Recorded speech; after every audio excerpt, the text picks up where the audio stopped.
In this updated edition of the late Stephen R. Covey's bestseller, Sean Covey draws on ancient wisdom, modern psychology, and 20th century science and wraps the mix in a distinctively American can-do program of easy-looking steps calling mostly for self-discipline. This classic, now in a new 30th anniversary edition with a foreword by Jim Collins, is a popular, trusted manual for self-improvement, although you still may find some prescriptions easier to agree with than act upon. You are what you habitually do, so adopt productive habits. You have the ability to improve your habits and your life. The 7 habits of highly effective people are: first, they take initiative. Be proactive. Second, they focus on goals.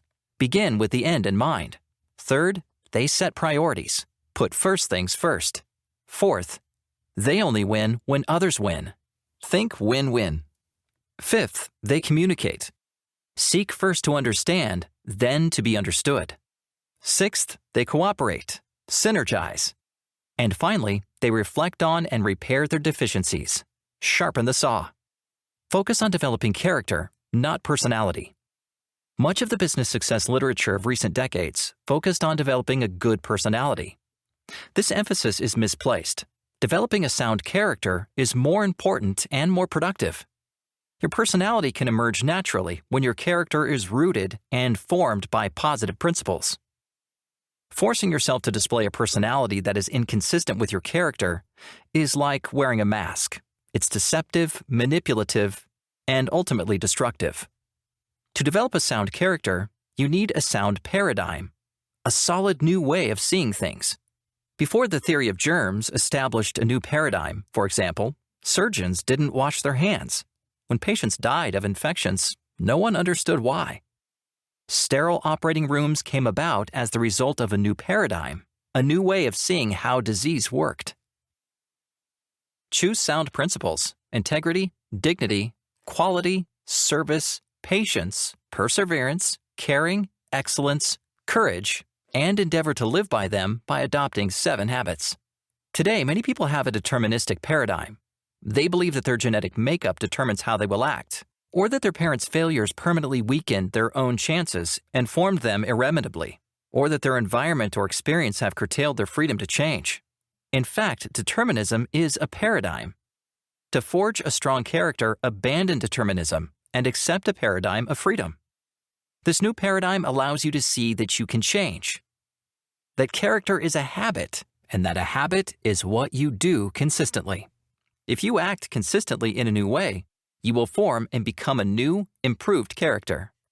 Certain basic principles and values make people more effective. They are fairness, equity, integrity, honesty, human dignity and worth, excellence, a spirit of service, patience, perseverance, nurturing, caring, courage, encouragement, and the can-do attitude that recognizes boundless potential.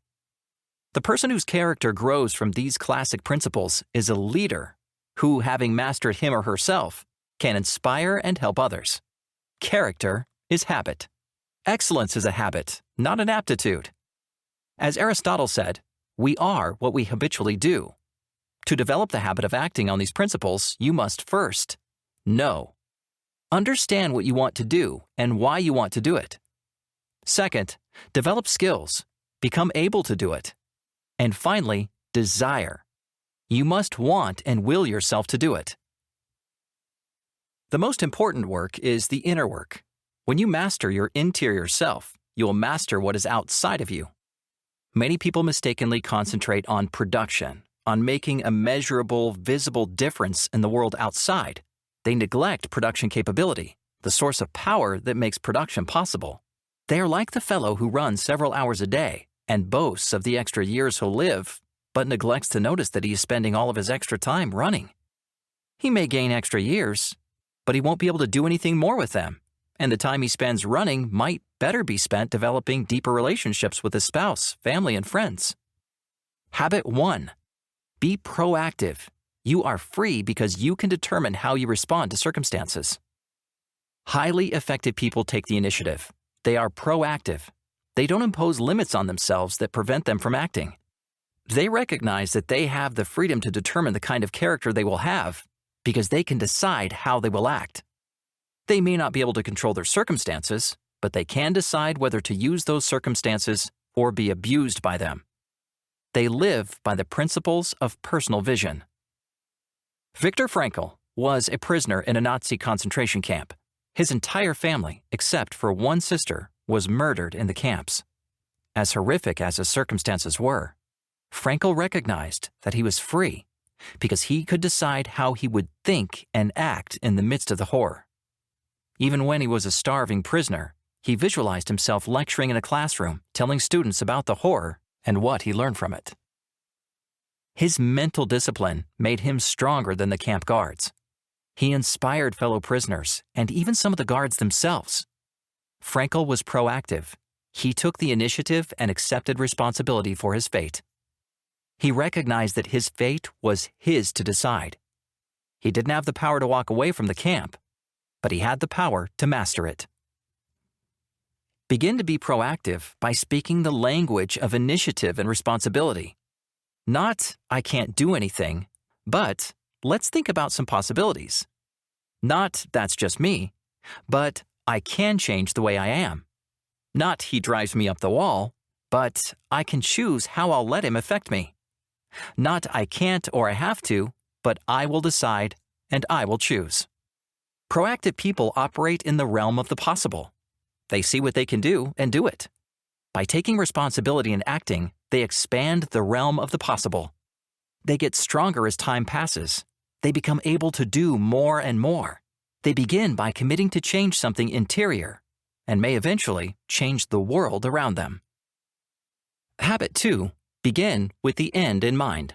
Write a personal mission statement to clarify your principles and set your goals. Think carefully about your goals. Many people spend a lifetime pursuing a goal that proves meaningless, unsatisfying, or destructive. You see them on covers of tabloid magazines, rich, famous, busted for drugs, or watching their marriages fall apart. Power, money, and fame were the goals they wanted and achieved. But at what price? Effectiveness is not just a matter of reaching a goal, but rather of achieving the right goal. Imagine yourself sitting in the back of the room at your funeral. Imagine what people could honestly say about you based on the way you are now. Do you like what you hear? Is that how you want to be remembered? If not, change it. Take hold of your life. Implement personal leadership. Begin by drafting a personal mission statement that outlines your goals and describes the kind of person you want to be. Think carefully about this mission statement. Examine yourself. See yourself as you really are. Are you self-centered, a workaholic, money-grubbing? Decide what you need to change and what you want to become. Write the statement. Make a commitment to yourself. Keep that commitment. Habit 3. Put first things first. Balance the attention you give to each of your roles. You have the power to change who you are, but that means changing how you act. Never let your most important priorities fall victim to the least important. Many people spend their time reacting to urgent circumstances and emergencies, and never invest the necessary effort to develop the ability to prevent emergencies, to exercise personal management. They confuse the important with the urgent. The urgent is easy to see. The important is harder to discern. Emphasize planning, avoiding pitfalls, developing relationships, cultivating opportunities, and getting adequate recreation. Don't think about cramming a lot of business into your schedule, but rather about making sure that you spend the necessary time on important things. Think of your various roles as a spouse, a parent, a manager, or a community volunteer. Give each role an appropriate allotment of time on your schedule. Don't rob Peter to pay Paul. Make sure each role gets its due. Habit 4. Think win-win. Multiply your allies. In marriage, business, or other relationships, exercise interpersonal leadership to make both parties winners. 2 wins makes everyone better off. 2 losses places everyone in a worse situation. A win-lose relationship creates a victor and leaves someone injured. Highly effective people strive for win-win transactions, which make it profitable for everyone to cooperate because all the parties are better off in the end. Any other kind of transaction is destructive because it produces losers and therefore enemies and bad feelings. such as animosity, defeat, and hostility. Highly effective people become highly effective by multiplying their allies, not their enemies. A good alliance is win-win. Habit 5. Seek first to understand, then to be understood. Communication and trust are two-way streets. To develop win-win relationships, find out what the other parties want and what winning means to them. Don't assume you know. Listen. Always try to understand what the other people want and need before you begin to outline your own objectives. Do not object, argue, or oppose what you hear. Listen carefully and think about it. Try to put yourself in the other party's shoes. Good lawyers make it a practice to write the strongest possible case they can from their opponent's point of view. Only when they understand the best possible arguments for the opposition do they begin to draft the case from their client's point of view. This tactic is equally valuable in personal relationships or business arrangements. Always understand what the other party needs and wants, and why. Then, when you outline your own objectives, put them in terms that respond directly to the other party's goals. That is acting upon the principles of empathetic communication. Habit 6. Synergize. The cooperative whole is greater than the sum of the individual parts. Cooperation multiplies the power of one. In fact, creative cooperation may yield a force greater than the sum of the parts, just as an arch can support a greater weight than two pillars can hold. The arch multiplies the power of both pillars. The buzzword to describe this kind of relationship is synergy, which means bringing together a whole that is greater than the sum of the parts. Effective synergy depends on communication. Many people make synergy impossible by reacting from scripts. They don't listen, reflect, and respond, but instead hear and react reflexively. The reactions may be defensive, authoritarian, or passive. They may oppose or they may go along, but they don't actively cooperate. Cooperation and communication are the two legs of a synergistic relationship. Listen, reflect, respond, and actively cooperate. Habit 7. Sharpen the saw. Take the time to sharpen your tools, your body, soul, mind, and heart. In an old yarn, a man is sawing a log. The work is going slowly and the man is exhausted. The more he saws, the less he cuts. A passerby watches for a while and suggests that the man should take a break to sharpen the saw. But the man says he can't stop to sharpen the saw because he's too busy sawing. A dull saw makes the work tiresome, tedious, and unproductive. Highly effective people take the time they need to sharpen their tools, which are in fact their bodies, souls, minds, and hearts. It's time for self-renewal. Effective people take care of their bodies with a program of exercise that combines endurance, flexibility, and strength.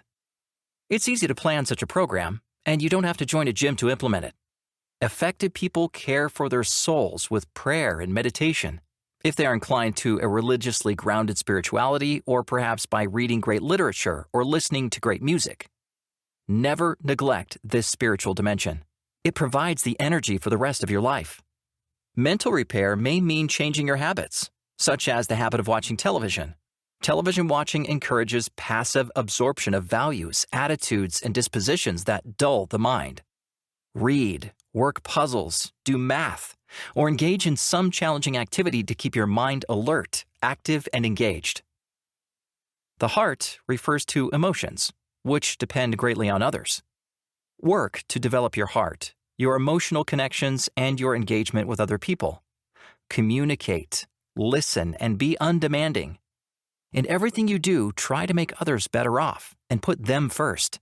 By doing so, you'll transform yourself into a highly effective person.